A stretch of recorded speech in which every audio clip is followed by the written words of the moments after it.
Hi, welcome back to my channel. My name is Sylvia. I realized other videos, I forgot to introduce myself. Yeah, so I'm Sylvia.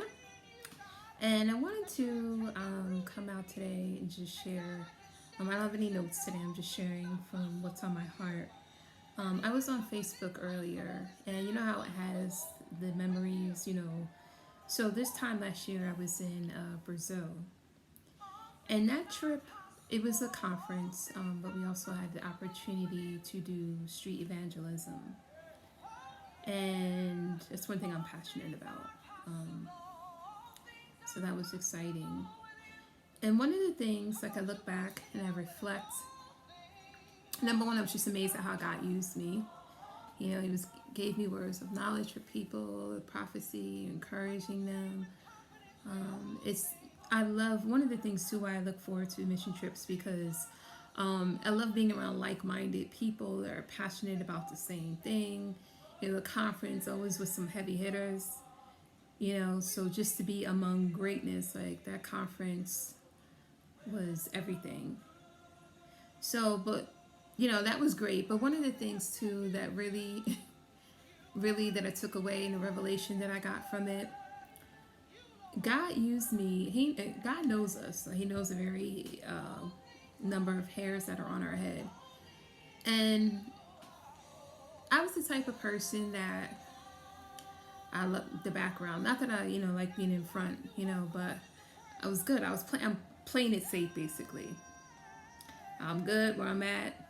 Hey, if you need me.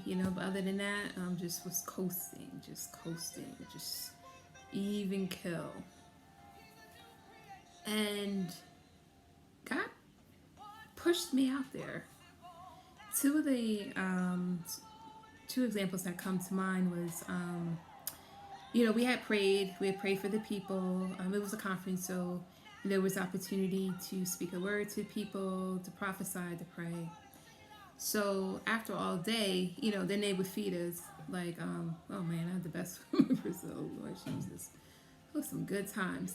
But then afterwards, like we would go, they had a separate conference room for us, so then we would eat. So I just felt really compelled. We had prayed for one of the musicians or whatever. Like we were kind of like all in the group. So it was one of our translators.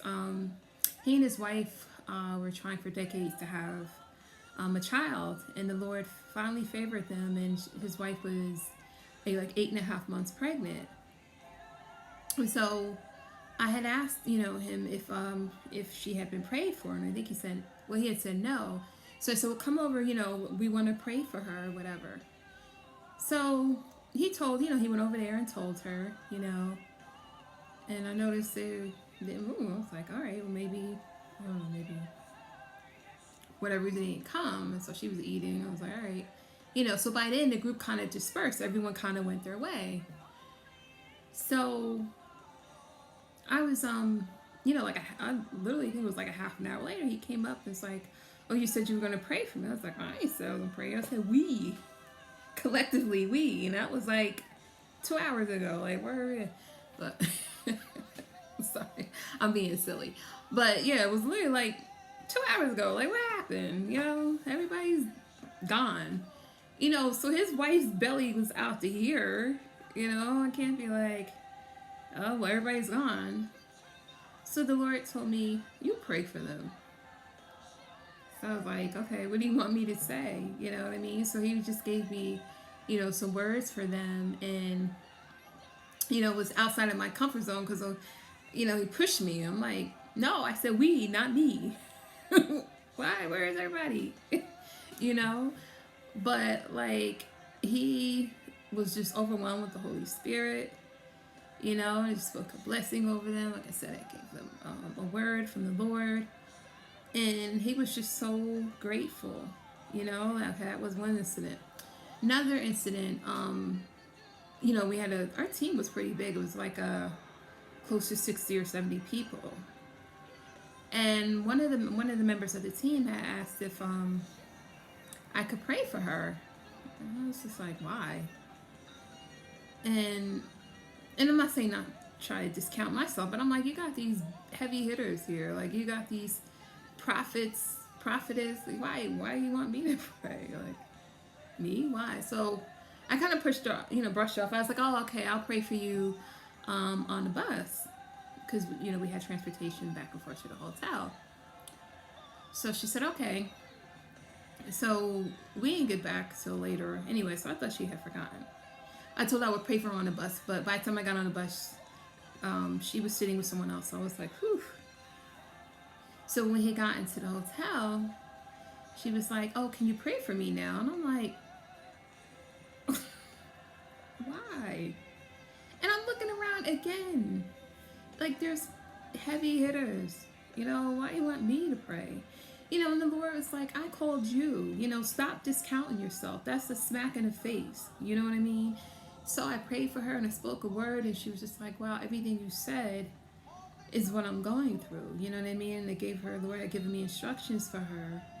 And she was just, so grateful. And, I realized, like, even though I was scared, I did it. You know what I mean? Because I kind of functioned, at the time, felt like functioned better in groups, safety in numbers. Yay, in groups, where he pushed me out there, where I was put on the spot, in a sense. But he pushed me out there. I didn't think I was ready, but he knows, you know what I mean?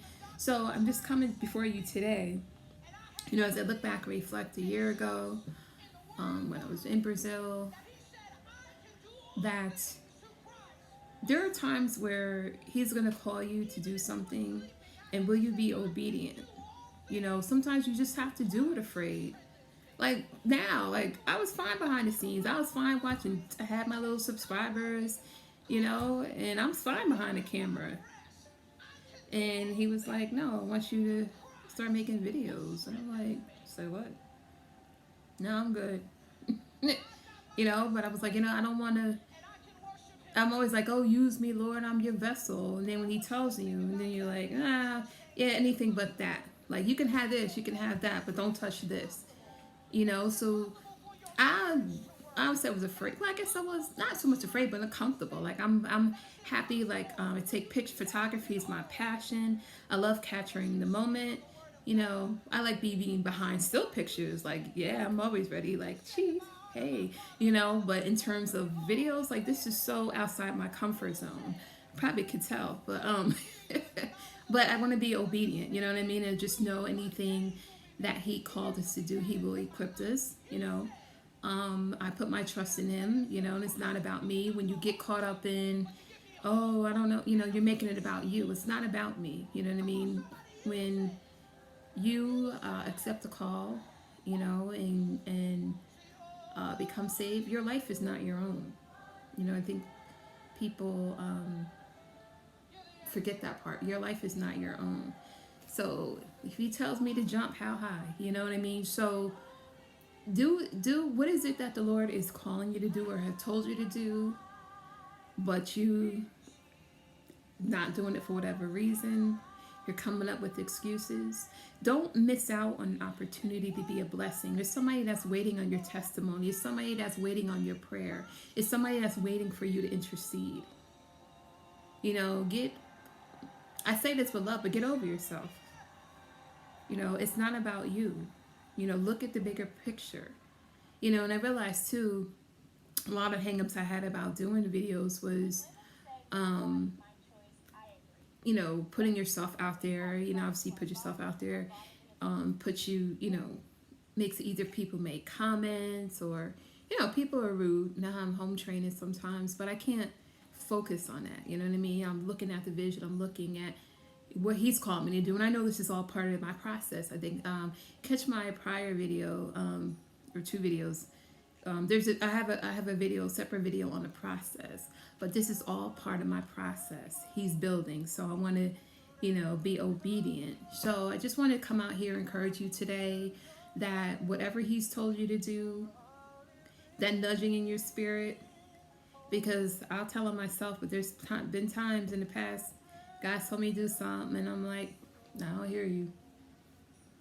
Because I wasn't comfortable. I didn't want to do it for whatever reason, And I never want to miss the opportunity to be a blessing for someone. And again, it's not about me. And it's not about self-preservation, you know what I mean? Because all of that, that's rooted in pride. Like, I'm not going out here making videos making of, so people, to be vulnerable for people, that's pride. If I'm gonna be a fool, I'm gonna be a fool for Christ. But I know He's not gonna have me be a fool. You know what I mean? Yeah, I'm gonna make mistakes along the way, but that's part of the process. That's how you grow.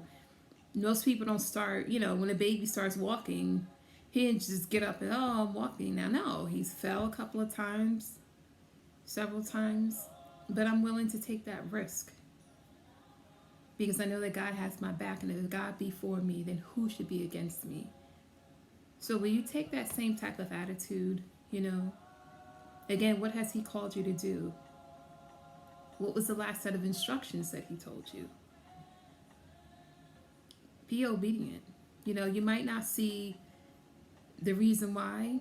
Remember, His plans are not our plans, but it will make sense in the end. And certain things, maybe you may never get the revelation from it or get it, but for the most part, I'm sure He will give you that, and you'll see it. It may be weeks later, months, years later, but going back to private, it's all part of the process.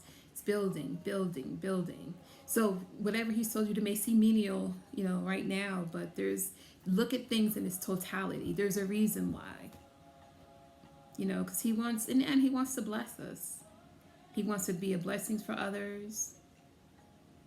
We are part of a kingdom family, so it's not, I have these gifts and I'm just going to keep it all to myself and just worry about me and my family. No, it's not about that. So I just wanted to encourage you today. Just kind of share, I wanted to, it was 11 minutes. Okay. I wanted to be, really brief or whatever, but, yeah, just do whatever the last instruction that He told you, do it, because it will bless you. And don't worry, about what about this, what about that, the fear. Don't worry about the, self-preservation, that's pride. God doesn't like pride. And fear is not, none of those things are of God. Fear is from the enemy. So, like I said, sometimes you just have to jump, do it scared. What's the worst that can happen? You messed up, oh well, you get back up. Do it again.